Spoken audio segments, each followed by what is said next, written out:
What if I told you these fluffy dinner rolls have zero commercial yeast? They are soft and flavorful, all thanks to the sourdough starter. Today I'm showing you how to make sourdough dinner rolls two ways, using a stand mixer or mixing completely by hand, whichever you prefer. Plus, we will shape them two ways, classic sesame rounds and fancy knotted rolls. Let's get baking.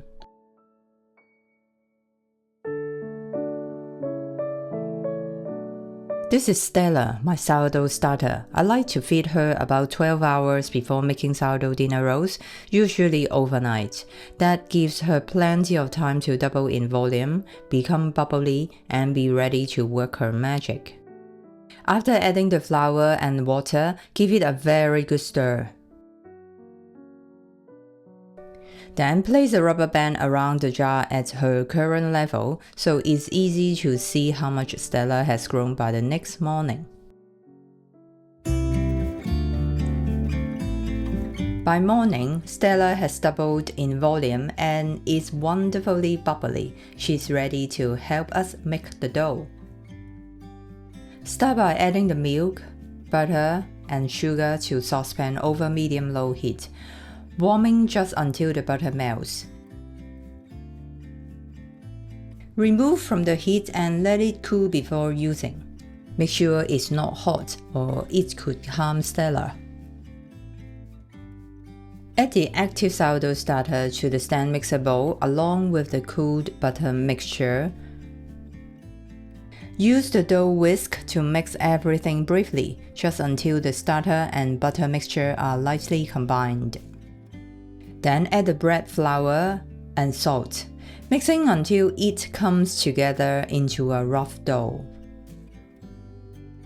Next, let the stand mixer do the work. Knead on low speed for around 10 minutes, or until the dough is no longer sticking to the bowl.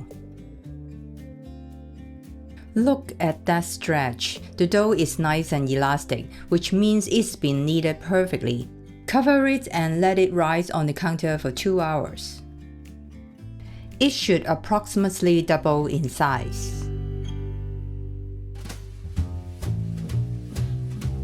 Start with the same ingredients and follow the same steps to make a rough dough, but this time mix everything by hand in a large mixing bowl.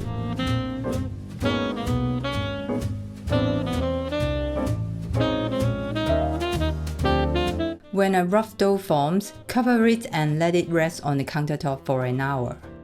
An hour later, we will do 3 sets of stretch and folds, 30 minutes apart, and allowing the dough to rest between each set to help develop the gluten and create an elastic, airy texture. Slightly wet your hand with water, pick up the dough on one side and stretch it up and over itself. Rotate the bowl 90 degrees, then repeat the stretch and fold until you feel the dough is resistant so that you are unable to stretch it without tearing it. Wet your hand slightly only if the dough starts to stick, otherwise just keep going. You should be able to stretch around 10 to 12 times for the first set.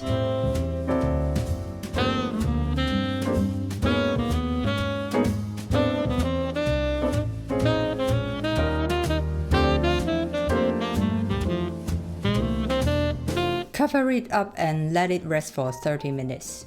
That's the first set done. Easy, isn't it? After 30 minutes, you should notice the dough looks smoother and has puffed up slightly. Repeat the stretch and folds, but this time you will notice the dough feels more elastic and offers more resistance. In this set, you should only be able to stretch and fold about 8 to 10 times.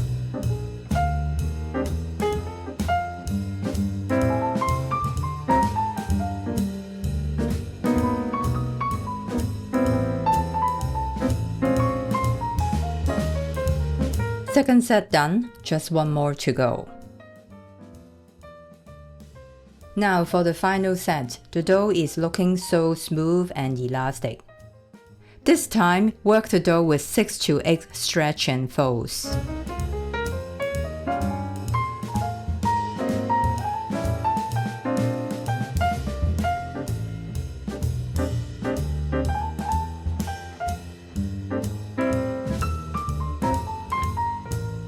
After completing all 3 sets, leave the dough to rest on the counter for 2 hours. Now I'm going to show you side by side how to release the dough from both methods. After 2 hours, both doughs have risen beautifully and are ready for shaping.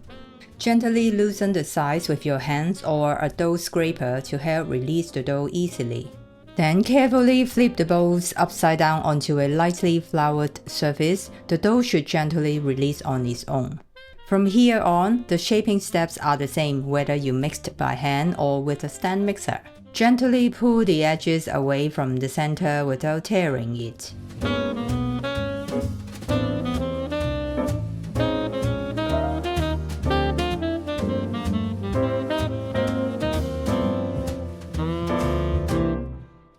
Then fold the corners back to the center again. With the final fold, gently flip the dough over so the smooth side is facing up. Gradually push the dough towards yourself, tucking the edges underneath as you go to form a smooth ball. This helps create surface tension for a well-shaped dough. Get the kitchen scale out and weigh the dough before dividing it into 12 equal pieces.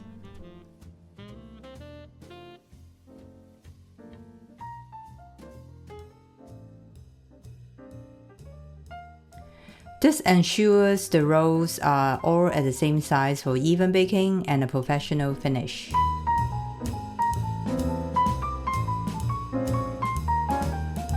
Lightly grease the baking dish with non-stick baking spray to prevent the doughs from sticking, then wipe off any excess to avoid them turning greasy. Let's shape the dough into classic rounds, working with one piece at a time while keeping the rest covered with a tea towel. Start by finding a smooth top, then gently pull downward to straight it over and create a smooth surface all around. A smooth surface gives the roll that beautiful, elegant look you would expect from a professional bake, so it's worth taking a little extra care.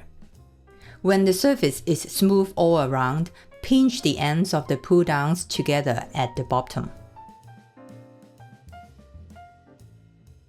Then place the dough on the work surface. Using the palm of your hand, gently shape it into a smooth, round ball. Gently lift the dough and place it into the lightly greased baking dish. Shape the rest of the dough. Pull, pinch, and shape, spacing the pieces evenly in the baking dish. Cover with a tea towel and let them rest for about 2 hours or until they are just touching. Roll each piece into a ball just like we did earlier. Start by rolling the dough flat. Flip it so the sticky side is up. Then roll into a log and pinch the ends to seal. Gently roll it back and forth until it's about 26 to 28 centimeters long.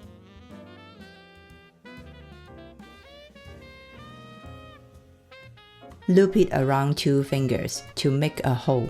Tuck one end through and pull it into a knot. Pop it into the lightly greased baking dish. Keep shaping the rest.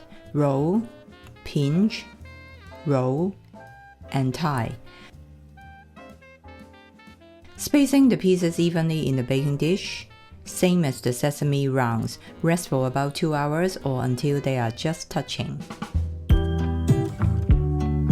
At the end of proofing, preheat the oven to 180 degrees Celsius and make the egg wash by beating 1 egg with 1 tablespoon of milk until smooth. This helps brush it evenly on the rolls. After 2 hours, look at them. They have puffed up beautifully, soft and airy like little pillows. Now give them a light brush of egg wash for a shiny golden finish.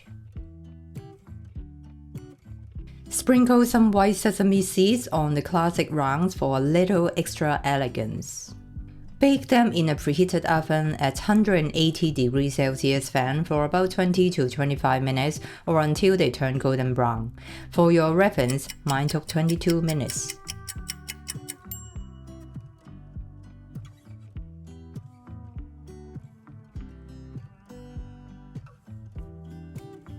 Nothing beats the smell of freshly baked bread. Let's take a moment to admire that gorgeous golden shine.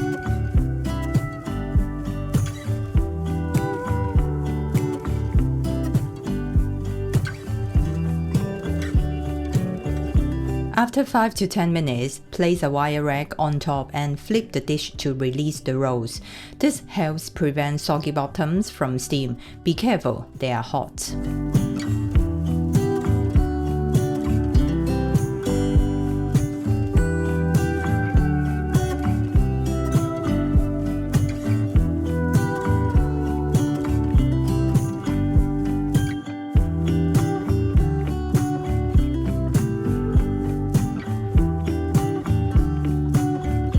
These rolls are perfectly baked, pillowy soft, and lightly tangy sweet, great with a scatter of butter or as a side to your favorite meal. And there you have it, beautifully baked sourdough dinner rolls. Whether you kneaded the dough by hand or with a mixer, both ways work wonderfully, and the result is soft, flavorful, and absolutely delicious. I really encourage you to give them a try. You will find a link to my blog post in the description, which includes the full dinner roll recipe, extra photos, and a suggested timeline to help you plan your bake with ease. If you enjoyed this video, please give it a thumbs up and share it with fellow home bakers. Got questions or want to share how your rolls turned out? Drop a comment, I would love to hear from you, and your feedback might help others too. And if you haven't already, subscribe and tap the notification bell. It's free and you won't miss any of my new bakes as soon as they go live. As always, thank you so much for baking along with me today. Your support truly means a lot. If you are curious about sourdough baking, try my sourdough bagels. They are flavorful, easy, and only need time, not extra effort.